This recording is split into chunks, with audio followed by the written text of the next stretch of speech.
Hi guys, well, Xur has arrived and he is in the Reef, as you can see. So let's check out what he's got. He has this week the Legacy Engram for the special variety, the Empyrean Bellicose for the Titan at a 103, so that's not terrible, not great, but you know, it's in that kind of beginning range.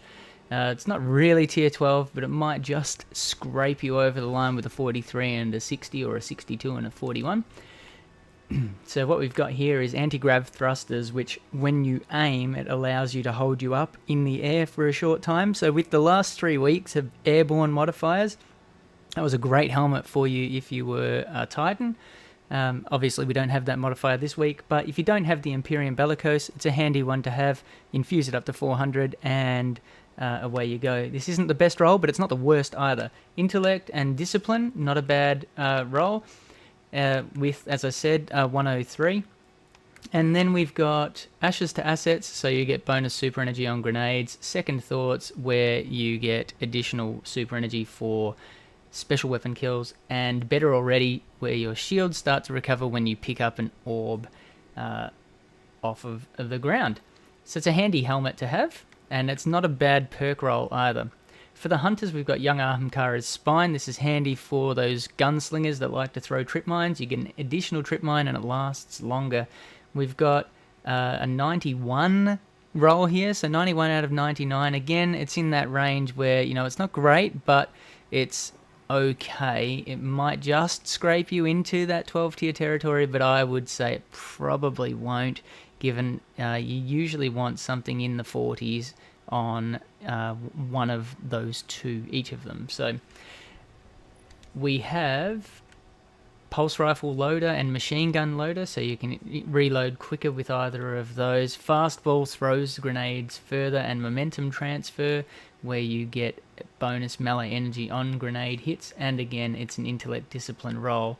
As we said, Field Trip is the name of that passive perk that gives you the increased grenade duration and the additional grenade. Then we're back to Void Fang Vestments for the Warlocks. He sold this 3 weeks in a row. I think he's had 2 weeks off, and now we're back to Void Fang Vestments. I don't understand what the attraction is here, but a 130 roll from a 147 on a chest piece is garbage. There's no other way to say it in terms of 12 tiers. But if you like throwing Axion bolts, then this is a handy one because it gives you that additional Seeker, and you spawn with full grenade energy. This is Hungering Void. That's the name of the perk. It is an intellect discipline roll. Not a great one. It's actually a full strength. It's actually a pure discipline roll, not strength. What am I saying? But you do have this intellect perk here that can add a little bit of intellect as well. Auto rifle ammo and shotgun ammo, so you can carry a little bit of extra of either of those. And Void Burn defense and Void armor.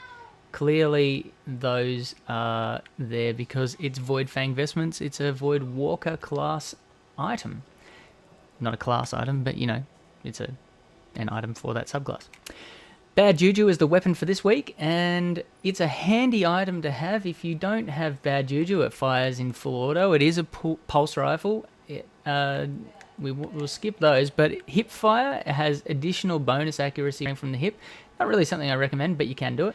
Armor-piercing rounds, Send It, and Perfect Balance, so they're a handy list of perks there in that tree.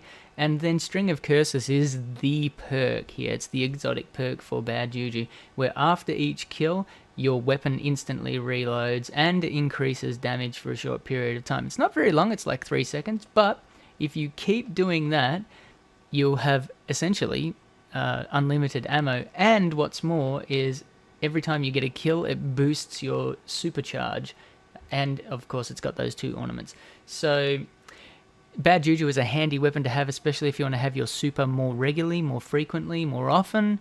And I'd recommend picking it up if you don't have it. The Curios this week, we're back to old school Curios with Plasma Drive and the Void Drive for your rare Sparrows, the thrusters behind. We're back to 3 heavy ammo synths for 1 strange coin.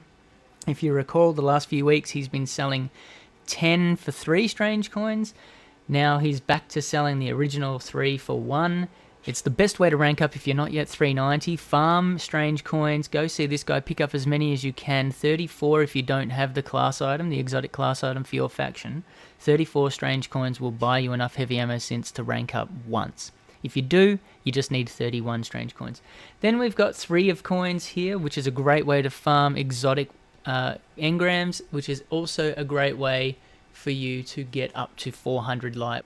I recommend not decrypting any exotic engrams until you go past 390. And then we've got glass needles, which he didn't bring last week, but doesn't really matter. It's not really required. But glass needles allows you to use this twist fate node on any exotic armor piece, and that randomizes all the perks and the stats. So if you don't like the roll on your armor piece, then you can use glass needles. It is random, so you can just burn through them. You could use 30 or 50 of them and still not get the perks that you're after.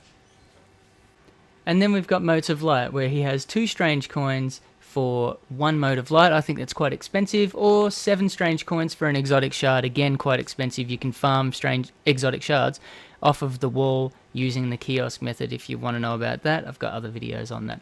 So he's selling the special legacy engram, Imperium Bellicose, Young Ahamkara's Spine, Void Fang Vestments, Bad Juju, and he is in the Reef. I hope you got something out of this, Guardians. Thanks for watching. Don't forget to like the video if you did. Hit the thumbs up. Don't forget to subscribe. You can catch me on Twitter and Instagram, BoylerRoom81. Thanks for watching. See you next time.